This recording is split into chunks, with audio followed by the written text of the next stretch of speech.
Every month here on Spotlight Chicago, we're honoring a first responder who has gone above and beyond the call of duty. The first responder will get a spotlight here on the show and a $1,000 donation in their name to the 100 Club of Illinois by the Mancini Law Group. And this April, our first responder of the month is Christopher Dowdle. He and Anthony Mancini join us with more. Welcome to you both. Thank you. Thanks for having All right, us. Anthony, we're going to talk to you in just a little bit. But Christopher, can you tell us a little bit about what you do? Sure. So I'm a captain up at Naval Station Great Lakes for the fire department, and I work with a bunch of men and women who I think are some of the top performing EMTs and firefighters in the country. We basically are just a fire department for the military installation. So it's the equivalent kind of how a city or a town does it. We're just the military equivalent of it. And there's a lot of specialized knowledge that goes with that, right? Yeah, absolutely. I mean, we are a government entity, so there's obviously specialized certifications. There's things that come along with that we have to work on and constantly train on to make sure that we're proficient. Talk about working with a small but mighty team up there.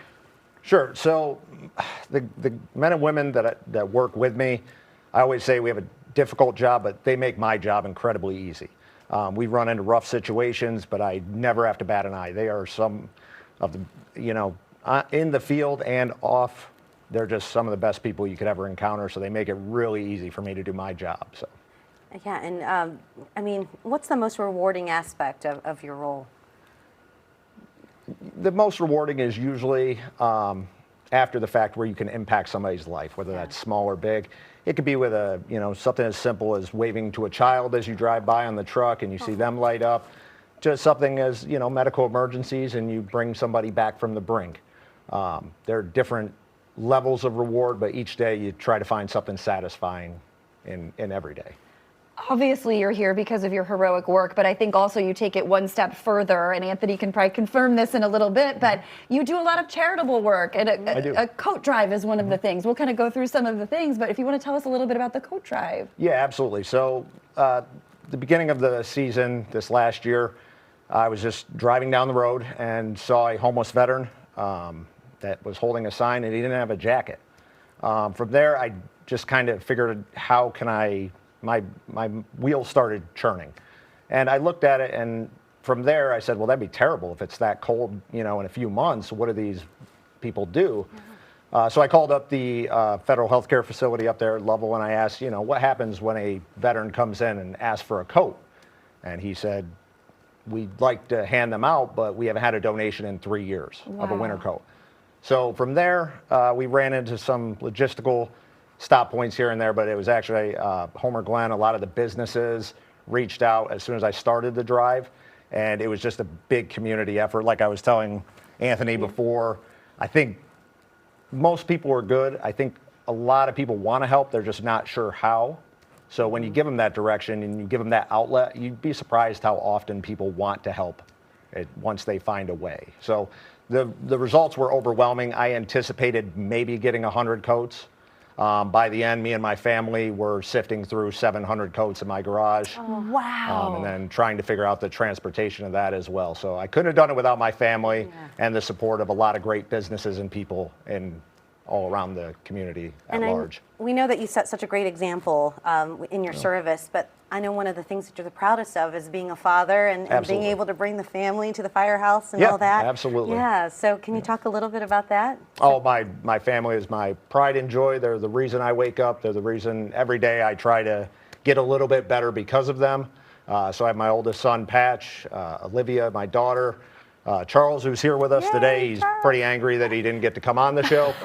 He thought this segment was going to be about him. Okay. And then Get out here, Charles. You can come out here. And then we have Stand next to Dad. And then we have my youngest son, Teddy, at home, who's probably causing trouble at the moment. Love Oh my goodness. Anthony, this has to make you feel so good. Every month you bring us people making such a difference in the area. Tell us about why you guys do this at Mancini Law Group and how this donation is going to help others. It's part of giving back. We take pride in all our first responders.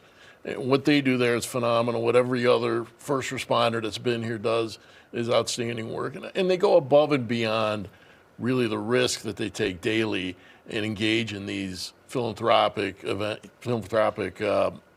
like the coat drive or the fire buddies and so forth. We see that all the time. We see that every month, and it's just to give back to that. And it's well deserved by all of them. And it's awesome because Christopher is going to get a donation, $1,000 in his name to the 100 Club of Illinois. Why is that organization so important to you guys? That's a terrific organization. It comes into play, unfortunately, when tragedy occurs and someone loses their life in the line of duty. Yeah.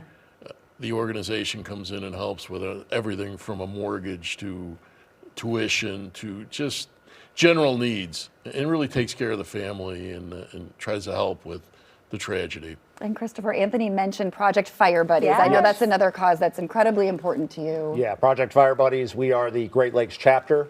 I'm the president chapter up there. We have a great team, Vice President Austin Eulish, Jamie McDonough. So we had our first fire buddy this last year, Liam. He got to ring the bell. So that was a Liam, great look at outcome. him. He came by the station. We try to just bring as much joy as we can. But Project Fire Buddies, if anybody is ever looking for a cause to support, please look online.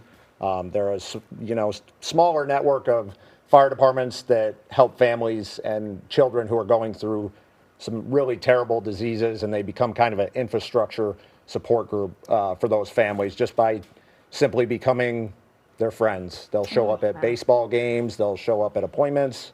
We have them for Christmas, we have them for birthdays, and it's just a lot of times children in those situations kind of get isolated due to the treatment. We try to bridge that gap. Absolutely incredible. Hats off to you, Christopher. Thank you so much for letting us honor you. Anthony, thank you so much for making all of this possible. And Charles, a thank you pleasure. so much for gracing us with your presence. Great All job. right. For more information, just head to projectfirebuddies.org. You can also find them on their socials. And if you know a first responder who's gone above and beyond the call of duty, go to WGNTV.com/contest to nominate them to be our First Responder of the Month.